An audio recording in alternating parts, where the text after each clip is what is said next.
This video is an introduction to the foreign exchange market.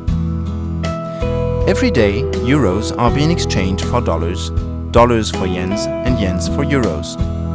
This represents part of the exchanges done on a market called foreign exchange market. But how is this market organized? How are exchange rates between the different currencies set? This is a foreign exchange market explained in plain English by Fabienne Levy. John and Mary are going to spend the weekend in London. They estimate the amount of their expenses at 300 euros. As Great Britain is not part of the Eurozone, they have to buy British pounds. They go to the bank to exchange 300 euros for British pounds. At the time of the transaction, 1 euro is 0.8661 pounds. John and Mary will get £259.83 for their 300 euros. Amount free of brokerage fees. This buy-sale transaction took place on the foreign exchange market. Behind this transaction there is Peter. Peter works at Scrooge Bank as a trader. Every day he gets British pound buying requests and euro buying requests.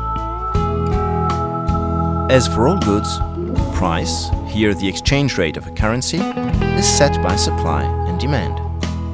If the request of English pounds goes up against euros, an imbalance is created and the British pound's exchange rate increases.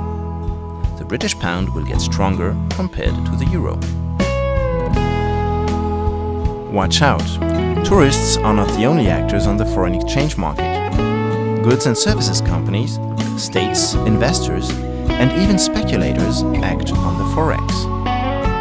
The supply and demand law is not the only item affecting a currency rate. Other items also take place to work out currency rates. Current interest rates, the political situation of countries, economic indicators such as the gross domestic product, inflation rate, etc.